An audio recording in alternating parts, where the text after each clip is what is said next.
and let us talk about Heads of States. And this is a film that is on Prime Video that Sharon and I have seen. Sharon, please tell us what Heads of State's about. Oh, okay. The two heads of the two heads of states in the title are British Prime Minister, played by Idris Elba, and the President of the United States, played by John Cena. Yes. And for reasons, they end up in an aeroplane, and crisis happens, and they both basically have to make it on their own through a hostile. I'm trying to think where they ended up. They It's they, not they first they first crash land in Belarus. in Belarus. I know it wasn't Ukraine. I thought, but it's not that far away. But yeah, in It's Belarus, in Belarus, and and they have to make it over to Poland. Yeah. they have to make their way to sort of basically NATO. Yes, to NATO. And Yeah. they are, and people don't want them to get there, and Yes. they find that they believe they don't know who to trust. Everywhere they turn, they seem to be people they thought were a safe pair of hands turn out to not to be, Yes. and so chaos, adventures, running, shouting, shooting, exploding, things happen as they make their way to what they think is a safe place, and until they find out who the baddies are. Yes. And they both play to their strengths, and they have a really good time. and they and they invite us to come along for the ride as to watch these seemingly sort of odd couple. Yes.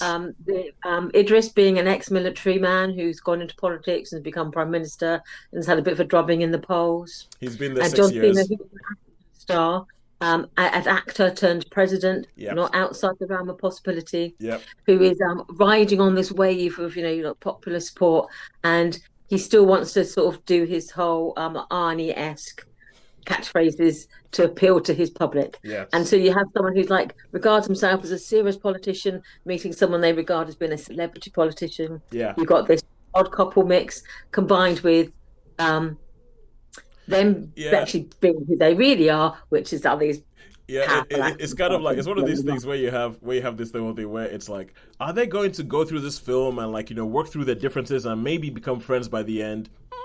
Maybe. So like that might happen. And then you have Priyanka Chopra Jonas who shows up and she is like the film kicks off at the the La Tomatina festival in Spain. It kicks off with this set piece there where a mission goes wrong and she's one of the agents on that mission. And a couple of weeks ago we had F1 and after I watched it I said it's an 80s movie. It's an 80s movie in 4K. Yes, Yeah, and honestly, it's yeah, like the 80s are back, man. The 80s are back. And this film is like 48 hours. Like 48 hours, another 48 yeah, hours yeah. with Eddie Murphy and Nick Nolte.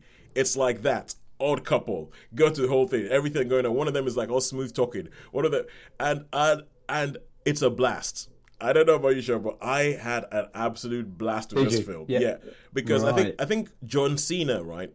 John Cena is an underrated actor. I think Yes, he can play a straight man, can't he? yeah, yeah. The thing is, John Cena, he could just be there and be like an action star, but the guy is always undercutting everything. The film is pointing out its own flaws and something like that. There is one line that they have where they talk about the villain, and like in the villain, he has this like where he goes, "Oh my God, it's always the," and it fills in the blank. It's kind of like when they say, "Oh, the butler did it," it's always the butler. He has a line Yeah, where yeah. he goes, "Oh, it's always the," and everything and you're like, yeah, yeah, this film knows exactly what they're doing. Jack Quaid shows up at one point and has this crazy action sequence, and the way the action sequence is, it's actually quite well thought out. And I thought that action sequence is quite well done. You have Paddy Considine going there as some vaguely Eastern European bad guy. So you have all these things, and you have the British Prime Minister and the American President loading up loading up, cocking shotguns and blowing fools away. This, Oh wow. yeah, this film is stupid to the max. Oh, yes, it's stupid, It is but it's entertaining stupidity. it is. I would go one better than it's in and say it is joyous.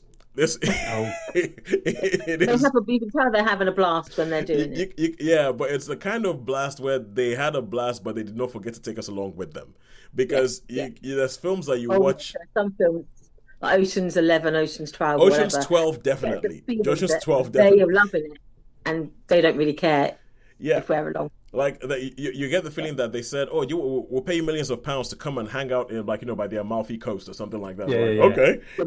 Yeah. And with this one, sure enough, they get to globetrot and everything like that, but you still get the feeling like they have not forgotten to take you along with it. It's directed by, I think it's Ilya Nashula, who directed Nobody. Oh, right, Yeah, okay. singer who Is directed. it, so they got a good screen chemistry, have they? The pair of them. Idris Elba. Apparently, Yeah. apparently, the idea for this film came about because you were talking about the Suicide Squad. Yeah, You're talking about the Suicide Squad earlier, the James Gunn directed one, because that had Idris Elba and John Cena in it. Yeah, yeah. And apparently, one of the producers saw the chemistry in that film and thought we need to do Wow. more with these guys, and that's how they came up with this film.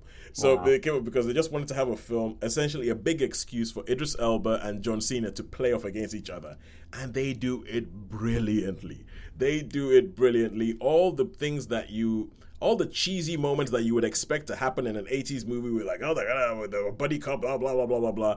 All those things happen, but they manage to make them not annoying. It is, Yeah.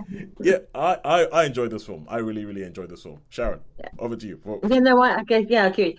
It's stupid, but it's unashamedly nostalgic, and sort of just a bit of a lark, really. Yeah, yeah, I don't think you expected to overthink it. Let's put it that way. As yeah, you would back in the 80s, you'd sit down, watch these films, eat probably too much popcorn as it's good for you, and then just enjoy it. It's a yeah. popcorn film. Yeah, it is. It is the definition of a popcorn film. I mean, for example, example of dialogue: they meet in a corridor, and John Cena's like, "Yeah, look at us, we're back together again. We're like, Dr. Dre and Eminem." Or he's like, "I'm Dr. Dre, you're Eminem," and Idris Elba looks at him and goes, "I'm Eminem." And they just sort of leave it lying there. I said, in this scenario, I'm Eminem. And I was just kind of like, yes, I think I'm with this film. So how many stars would you give it, Sharon? I'd give it a solid 3. I think it delivers, but it's fun. But yeah, for me, it's not more than a 3, but it's a good 3. It's a good 3. I think this is the definition of a 3-star film that on paper is a 3-star film, but they managed to elevate it, and I'm going to give it 4. I'm going to give it. I think that they managed to just about elevate it a little bit more than it should be. This should be. It's more than it should be. I think this film is. Anyway,